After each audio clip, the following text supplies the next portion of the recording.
Hello guys, welcome to my channel. તો જો મસ્ત રેડી થઈ ગઈ છું અને આજે તમને લોકોને બતાવવાનું છે બેંકોકનું મિની ઇન્ડિયા. ચાલો તો હું તમને લઈ જાઉં છું બેંકોકના મિની ઇન્ડિયામાં. સૌથી પહેલાં આવી ગયા હતા આપણે ઇન્દિરા સ્ક્વેર રોડ. તો જોઈ લો ત્યાંની તમને લોકોને આખી માર્કેટ, ત્યાં શું શું મળે છે, જમવા માટેના શું શું ઓપ્શન છે, ઇન્ડિયન ફૂડ તો બહુ બધું છે. ચાલો તો તમને લોકોને બધું બતાવી દઉં. જો સૌથી પહેલાં આપણે ઇન્દિરા સ્ક્વેરમાં આવીએ ને એટલે ત્યાં જો એક આ નાની એવી છે ને રોડ ઉપર એમની શું કહેવાય એમ ટેન્ક લઈને સમથિંગ કંઈક ઊભા રહે છે, જે આપણે ટ્રક ટાઈપ આપણે આવે છે ને. તો જો ત્યાં અમે સૌથી પહેલાં સમોસા મગાવી લીધા હતા. બેંકોકની અંદર સમોસા, હા, જો એમાં એ તે મસ્ત એવી બે જાતની ચટણી, તો મજા જ આવી જાય. અને જો પાણી પૂરી, અને એમાં તે પછી ઢોસા આવી ગયા, પુલાવ આવી ગયા, હા, તો જમવાની એકદમ મજા આવી જાય. તો આપણે બેંકોકમાં ઇન્દિરા સ્ક્વેર જે રોડ છે અને ઇન્દિરા સ્ક્વેર જે મોલ છે, બંને બાજુમાં જ છે. અને તો ત્યાં આખું મિની ઇન્ડિયા જ છે. તમને લોકોને ત્યાં શોપિંગ માટેના બહુ બધા ઓપ્શન મળી જશે. તમને જો 100 બાથમાં જો બધી વસ્તુ જે નાની નાની બેબીઝ હોય છે એના માટે જો કટલેરી, પર્સ, બ્રાન્ડેડ પર્સ હોય છે જેની ફર્સ્ટ કોપી હોય છે ને, એ બધી તમને લોકોને અહીંયા જોવા મળી જશે. જોઈ લ્યો, એકથી એક એકદમ મસ્ત એવા પર્સ તમને લોકોને અહીંયા જોવા મળી જશે. અને જો આપણે લોકોએ ત્યાંથી પણ મસ્ત એવી શોપિંગ કરી લીધી. અને પછી હું આવી ગઈ હતી ત્યાંથી જો શૂઝ ડિપાર્ટમેન્ટમાં. તો મારા હસબન્ડ સ્મિથને શૂઝ લેવાતા, તો અમે લોકો શૂઝ જોવા માટે આવી ગયા. તો એ પણ બહુ મસ્ત હતા. અને જો ત્યાં તમને બેગનો તો ખજાનો મળશે, ખજાનો. અલગ જાતની ઘણી એવી બેગ મળશે. અને જો નાના ચિલ્ડ્રન ભૂલકાઓ માટે પણ સારું એવું કલેક્શન હોય. જશે સમરમાં જે સ્પેશિયલ પહેરાતું હોય ને એ અત્યારે હતું, કેમ કે અમે લોકો આવ્યા હતા ફેબ્રુઆરીમાં, એટલે ત્યારે છે ને સમરનું બધું કલેક્શન હતું. તો બહુ જોરદાર એવું કલેક્શન હતું. અને જોઈ લ્યો આ પાઉચ તો જો કેવા મસ્ત છે, કેટલા યુઝમાં આવે. જો આ જો કેટલા સરસ છે ને. તો આપણે પણ એ પણ બહુ બધા લઈ લીધા હતા, બધાને ગિફ્ટ્સ આપવા માટે. અને જોઈ લ્યો જેન્ટ્સ માટે પણ સારા ઓપ્શન હતા. Coat set, shirt, T shirt, અને જો ફંકી ટાઈપ પણ બહુ સારું એવું કલેક્શન તમને લોકોને ઇન્દિરા સ્ક્વેર માર્કેટમાં મળી જશે. જો વેસ્ટર્નમાં પણ મળશે, અને ઇન્ડિયન તો સાવ ના બરાબર હોય છે. અમુક હોય છે જે આપણે કોટ સેટ ટાઈપને સમથિંગ ઇન્ડિયન કોટ સેટને છે એ બધું મળી જશે. બાકી તમને લોકોને વેસ્ટર્ન વેરમાં જ જાજુ બધું કલેક્શન જોવા મળશે. જોઈ લો ટ્રાઉઝર, સ્કર્ટ્સમાં પણ બહુ બધી એવી વેરાયટી છે. તો તમને લોકોને જો શોપિંગ માટે તમે સ્પેશિયલ બેંકોક જતા હોય તો ઇન્દિરા સ્ક્વેર બેસ્ટ માર્કેટ છે. એનાથી તમને ચીપેસ્ટ માર્કેટ ક્યાંય નહીં જોવા મળે. ત્યાં પ્લેટિનમ મોલ માર્કેટ છે, એના પ્લેટિનમથી બહાર નીકળી એ પણ માર્કેટ છે. એ તો તમને લોકોને હમણાં આગળ વ્લોગમાં બતાવી દઉં છું હું. પણ સૌથી ધ બેસ્ટ માર્કેટ છે આ. જોઈ લ્યો છે ને, બહુ સારું એવું કલેક્શન છે ત્યાં. અને મેં તો બહુ બધી શોપિંગ કરી લીધી હતી.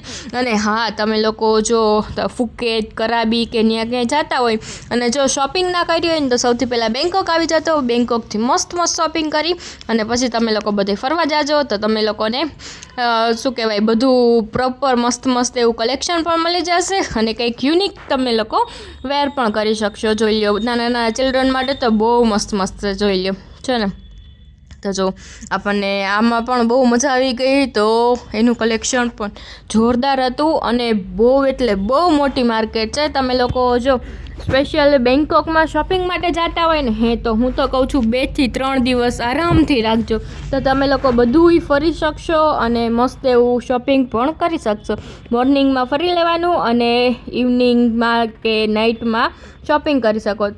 પછી ત્યાં તમને લોકોને મસ્ત એવું ગુજરાતી ઇન્ડિયન ફૂડ પણ મળી જશે. જો જલારામ છે, પછી આપણે જે ખોડિયાલ કાઠિયાવાડી છે, ચોટીવાલા છે, એ પણ મળી જશે. તો અમે સૌથી પહેલાં નેક્સ્ટ ડે સાંજે આવી ગયા હતા અહીંયા જ નાસ્તો કરવા માટે, 100% પ્યોર વેજ. તો આપણે પાછા બીજા દિવસે પણ સમોસા મગાવી લીધા હતા. એ પણ એકદમ જોરદાર આવી ગયા હતા. અને ખાવાની તો એટલી મજા જ આવતી હતી ને કે વાત જ ના પૂછો. અને સ્મિતે જો ચા મગાવી લીધી હતી. ચા કંઈક અલગ હતી પણ સારી એવી હતી. ને પછી ત્યાંનું ફેમસ જોઈ લ્યો મેંગો સ્મૂધી, હા એટલી જોરદાર છે કે વાત જ ના પૂછો. અમે લોકોએ તો બહુ પીધી. આખા થાઈલેન્ડમાં મેંગો સ્મૂધી પીવાની તો એટલી મજા આવે છે, એનો ટેસ્ટ પણ બહુ મસ્ત એવો છે.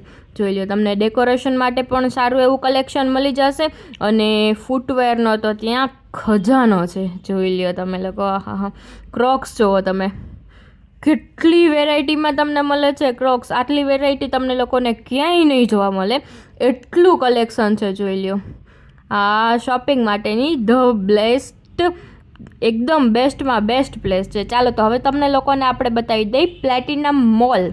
તો પ્લેટિનમ મોલની મુલાકાત કરાવી દઈએ અને ત્યાં કેવું કલેક્શન છે એ પણ તમને લોકોને જણાવી દઈએ. ઇન્દ્રા સ્ક્વેરની એક્ઝેક્ટ 1 કે 2 ગલી મૂકીને જ તમને પ્લેટિનમ મોલ જોવા મળી જશે.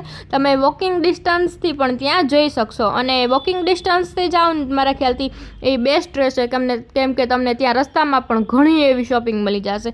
ચાલો તો અંદરનું પણ તમને લોકોને મોલનું કલેક્શન બતાવી દઉં. જોઈ લો, 50% ઓફને ચાલતું હતું, અને ત્યાં પણ બહુ સારું એવું કલેક્શન છે. જે લોકો જાપાનથી અને ચાઇનાથી બધું મટીરિયલ છે ને ત્યાંનું, એ બધું અહીંયા મળે છે. જોઈ લો, બહુ સરસ કલેક્શન છે, અને બ્રાન્ડેડ પણ કલેક્શન તમને લોકોને જોવા મળી જશે.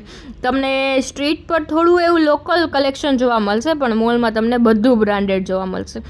ચાલો તો ત્યાંથી હું આવી ગઈ હતી જ્યાં પ્લેટિનમ મોલની બહાર જ એકદમ મોટી એવી માર્કેટ ભરાય છે.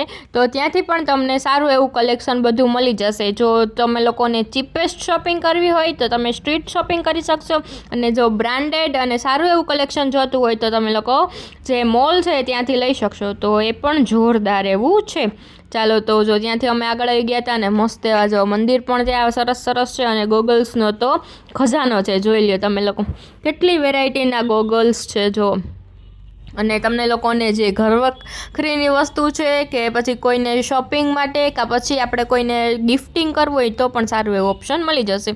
અને નેક્સ્ટ ડે સાંજે અમે લોકો આવી ગયા હતા ચોટીવાલામાં જમવા માટે. તો જોઈ લો, ત્યાં ટ્રાફિક જુઓ તમે લોકો, તો ત્યાંનું ફૂડ પણ એક નંબર હતું. ચાલો તો જો અમે લોકો અહીંયા ઓર્ડર કરતા હતા. જોઈ લો, ચોટીવાલા રેસ્ટોરન્ટ આ પણ ઇન્દિરા સ્ક્વેરની એક્ઝેક્ટ સામે જ આવેલું છે. અને અમે લોકો જો સૌથી પહેલાં તો જો એકદમ મસ્ત એવી ચટણી ને ડોનિયન આપી દીધી હતી, અને ચાઉમીન, અને જો અહીંયા અમારા હસબન્ડે પૂરી ભાજી મગાવી લીધી હતી, તો એ પણ બહુ મસ્ત હતી. અને મારો હતો થર્ડ ડે, તો થર્ડ ડે પણ અમે લોકો પાછા ત્યાં જ વયા ગયા. એટલી મજા આવતી હતી ને ત્યાં જમવાની કે વાત જ ના પૂછો. તો કીધું ચાલો આજે આપણે કંઈક અલગ ટ્રાય કરીએ. તો અમે આવી ગયા હતા ખડિયાલ કાઠિયાવાડીમાં. તો ચાલો તો તમને લોકોને બેંકોકનું ખડિયાલ કાઠિયાવાડી કેવું છે, ત્યાં કેવો ટેક્સ્ટ છે ને એ તમને લોકોને જણાવી દઈએ. જો ત્યાં પણ થોડું ઘણું ટ્રાફિક તો હતું. અમે આજે બપોરે આવ્યા હતા, બાકી બધા જ આપણે રાત્રે ડિનર માટે આવી છે, આજે લંચ માટે આવ્યા હતા. જોઈ લો, ત્યાં પણ ફાફડા અને જલેબી ને એ પણ બધું તમને લોકોને મળી જતું હતું, અને મેનુ પણ એકદમ જોરદાર હતું. અને જોઈ લો તમે લોકો, સૌથી પહેલાં તો જો કેટલા સલાડ, અથાણા, મરચાં, ગાજર, કાકડી, ટમેટા, બધી વસ્તુ તમને સ્પ્રાઉટ પણ મળી જશે.